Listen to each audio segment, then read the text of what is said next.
It was Right on, interesting man. because, we were talking earlier about how did I get into search and rescue? And, really, I think it was what you mentioned to start with, it was the first time I was challenged in a sort of search and rescue role before I was trained specifically in search and rescue that got me into Oh, it.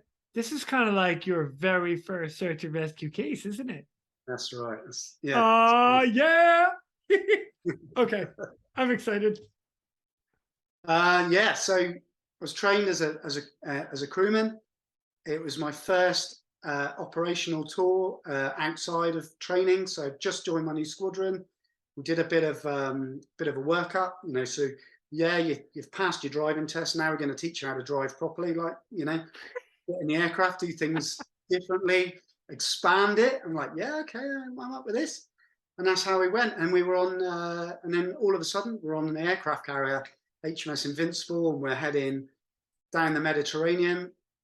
And as is normal, to split the task force, up and do different things at the same time, four of our aircraft from the squadron and me went on to what was RFA, sorry, Fort George, and it was just an oiler tanker, and Okay. so and we split up doing different things. We had aircraft on the aircraft carrier still. They had the jets, the Harriers on there as well, so it made more room and more sense. And then middle of the night, I got a shake right down low in the bilges where our bunks were, and it was a huge mess deck in those days, and we had loads of engineers in there and then the crewmen in one sort of side, and somebody shook me and said, Jay, get everybody up, there's a massive job on, massive SAR job. And I was like fast asleep. It's like 1 a.m. What? This is a wind up, right? And I really thought it was a wind up. I was looking around, pitch black, everyone's snoring.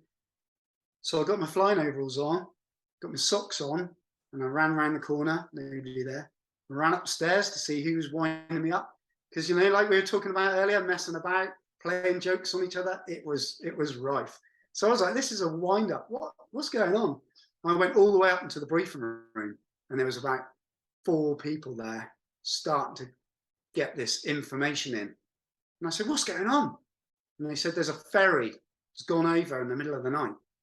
We're all launching everything. I said, what? You're joking. He said, there's 500 people in the water. Oh Get my everybody good up. lord. I went, shit, 500, right. And I legged it. I went down. I turned all the lights on. Everyone moaned at me. I shouted, everyone get up. We're launching all the aircraft. And then everybody just flipped into that, right, this is real. And off we went. So, short story, we're allowed to Oh, drink it. oh, no, no, no, no, no. Do not make this a short story. Okay. I Well, want, I want, I want all the details, man. You got okay, okay, okay. 500 people in the water? Are you Yeah, kidding me? that's a big job, right? So we got 4 aircraft, but you can't range all 4 at the same time because we only got 2 spots on the aircraft on the deck, right? So they were planning the cruise accordingly to who was best placed. Had anybody been in the bar drinking, and that was all of us pretty much. Not in the bar. Luckily, none of us had been in the bar. None of us had drunk. Don't know why. Just wasn't. And it was Euro 2000 we're on. So big football or soccer to you guys in the US. Yeah, I Yeah, knew what you meant. yeah, Football. Yeah, yeah. yeah, I got it. Football. It was Euro 2000. And so all the games, big games, on all the way through. Obviously, this was the middle of the night, so the games had finished, I thought, but maybe they were on replays or late games because we were not far off the Greek islands. So we were about an hour away. And we got the deal, and they said, oh, there's this ferry called the Express Samina. And it turns out the story has it, might not be true, but the crew were watching the football earlier that evening and left Roger, the cabin boy, driving the ship. Might not be his real That name. that's the rumor. Yeah, yeah. And Okay. then at some point hit rocks, outcrop of rocks, hold it, and it turned over and sunk within 10 minutes. And there was 512 people in the water. There Oh weren't my. enough life jackets. There weren't enough lifeboats. It was one of those things they just never thought would happen. So they just put the minimum stuff in. So one by one, we got the aircraft spooled up and off we went straight to Invincible, refueled, and off we went. Now, in the book, I talk about a difficult journey that I had with my senior guy, my senior observer, who was our manager, you know, of all of us, and our relationship wasn't good because I Oh, I'd gone and had an operation to get my sinuses drilled because I wanted to be a diver. You see, SAR diver, and okay. he said no, and it caused a lot of friction.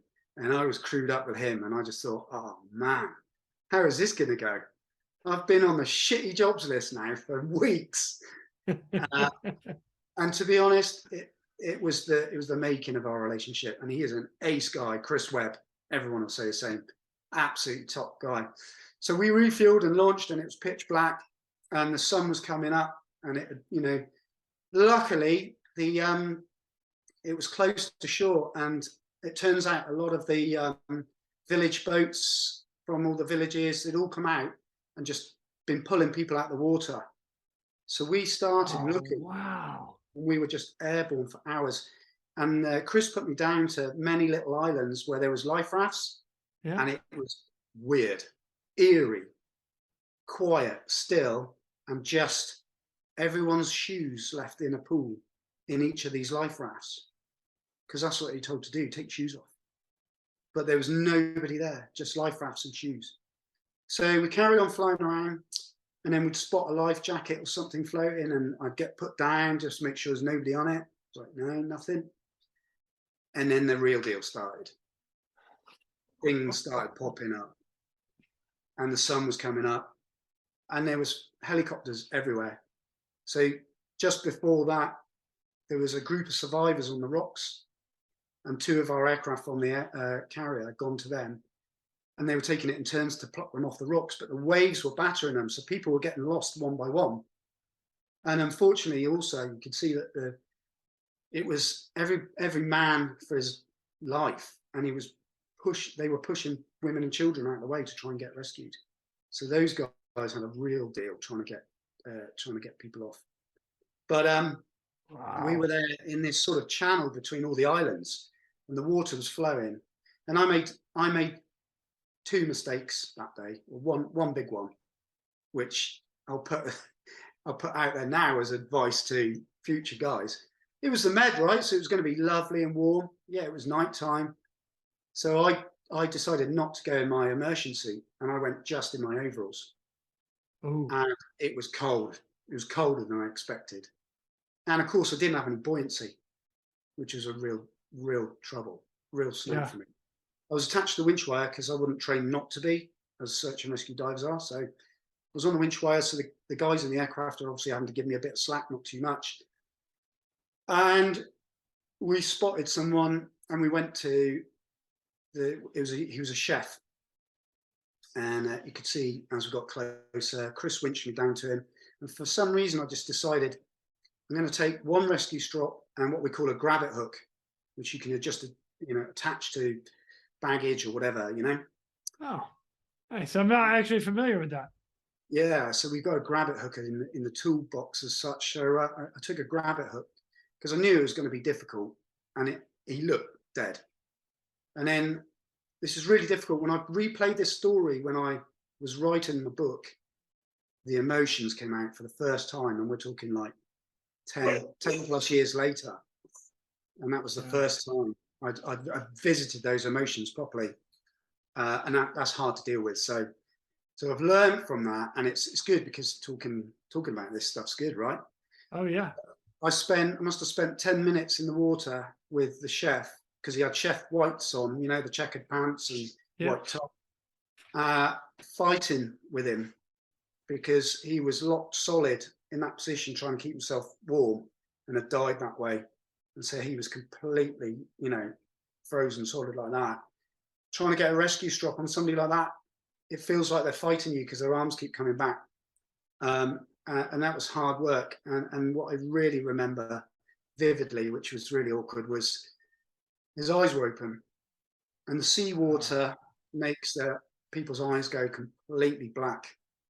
So it was like something out of a horror movie. And I've dealt with it since by talking about it, but it was a challenge. And bearing in mind, I've never been trained in this. I've been trained to do winching and taking people out of the water, Right. but this isn't dedicated SAR, right? So I'm dealing with it because the adrenaline's going.